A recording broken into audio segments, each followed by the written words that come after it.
Urea కావాలంటే యాప్లో book చేసుకోవాలి. ఎవరు బుక్ చేసుకోవాలి? యూరియా ఎవరికి అవసరం? రైతులకు అవసరం.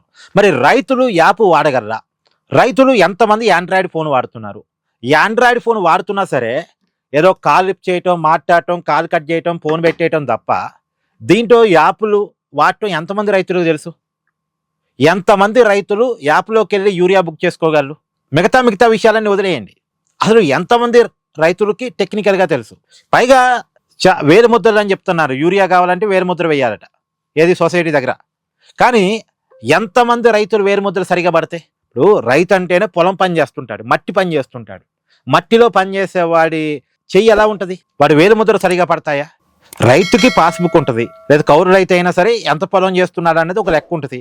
ఆ లెక్కకి తగ్గట్టు యూరియాని ప్రభుత్వం రైతు ఇంటికి సప్లై చేయటం, లేదా పొలం దగ్గర సప్లై చేయటం చేయాలి తప్ప ఈ టెక్నిక్ అంశాలు నువ్వు బుక్ చేసుకోవాలి యాప్లో, నువ్వు సొసైటీకి వచ్చి వేలు ముద్ర వేసి సంతకం పెట్టి తీసుకోవాలి అంటే రైతుని ఇబ్బంది పెట్టే ప్రయత్నాలు ఏంటి?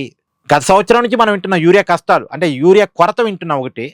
ఒక కష్టానికి తోడు మరొక కష్టం ఏంటంటే ఇప్పుడు యాప్లో బుక్ చేసుకోవాలి, వేలు ముద్ర వేసి తీసుకోవాలి, వేలు ముద్ర పడకపోతే యూరియా ఇవ్వరు, యాప్లో బుక్ చేసుకోకపోతే యూరియా రాదు. ఏంటిది? ఈ ప్రాబ్లమ్స్ అన్నీ ఏంటి?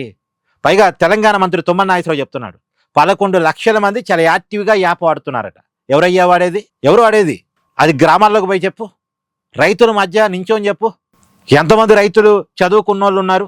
అసలు ఇవాళ వ్యవసాయం చేస్తున్న వాళ్ళలో ఎంతమంది చదువుకున్న వాళ్ళు ఉన్నారు? ఎంతమంది యాప్లు వాడటం తెలిసిన వాళ్ళు ఉన్నారు? ఎంతమంది యాప్లోకి వెళ్ళి యూరియా బుక్ చేయటం వచ్చిన వాళ్ళు ఉన్నారు?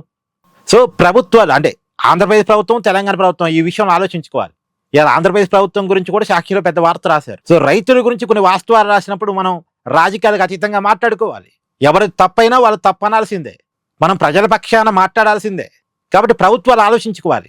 రైతులను ఇబ్బంది పెట్టే ప్రయత్నాలు కరెక్ట్ కాదు. ఇప్పుడు రైతుల సంఖ్య మీ దగ్గర ఉంటుంది, రైతులకు సంబంధించిన డీటెయిల్స్ అన్ని మీ దగ్గర ఉంటాయి, పొలాల వివరాలు మీ దగ్గర ఉంటాయి, లేదా సేకరించి వచ్చే అధికారులు కావాలనుకుంటే గ్రామాల్లో రెవెన్యూ శాఖ అధికారులు ఉంటారుగా, విఆర్ఓ ఉంటాడుగా, పంచాయతీ సెక్రటరీ ఉంటాడుగా. గ్రామంలో ఎంత సాగు అవుతుంది, ఎంత యూరియా అవసరం, దాన్ని బట్టి ఆ పొలం దగ్గరకో లేదు ఆ రైతు దగ్గరకో ఆ యూరియాను సప్లై చేయటం అనేది ప్రభుత్వం చూడాలి. అంతే తప్ప యాప్లో బుక్ చేశారా, బుక్ చేసుకున్నోడికి తొందరగా వస్తుంది, బుక్ చేసుకున్నోడికి వాడికి వచ్చిన యూరియా నాకు రాలేదని రైతులో పడిద్ది కదా. కొద్దిగా పెద్ద రైతు అనుకున్నవాడు, చదువుకున్నవాడు బుక్ చేసుకుంటాడు. చిన్న రైతు అనుకున్నవాడు, సన్నకారు రైతు అనుకున్నవాడు, చదువుకోనివాడు వాడు బుక్ చేసుకోగలడా? సో యూరియా కష్టాల మీద, ఈ యాప్ కష్టాల మీద రెండు రాష్ట్ర ప్రభుత్వాలు ఆలోచించుకోవాలి. రేవంత్ రెడ్డి ప్రభుత్వం, చంద్రబాబు ప్రభుత్వం. రైతుల విషయంలో బేసిజాలు పోకూడదు. దీంట్లో రాజకీయ అంశాలు, అవతలోడు మాట్లాడుతున్నాడు కదా, అంటే తెలంగాణలో బీఆర్ఎస్ మాట్లాడుతుంది, ఆంధ్రాలో వైసీపీ మాట్లాడతారు, మాట్లాడనివ్వండి, పర్లేదు. వాడు మాట్లాడుతున్నాడు కాబట్టి మేము దాన్ని పట్టించుకోమనకూడదు. అది నిజమా కాదా వినాలి, నిజమైతే సరి చేసుకోవాలి. ఏమంటారు? కామెంట్ చేయండి. Please do like, share and subscribe this channel.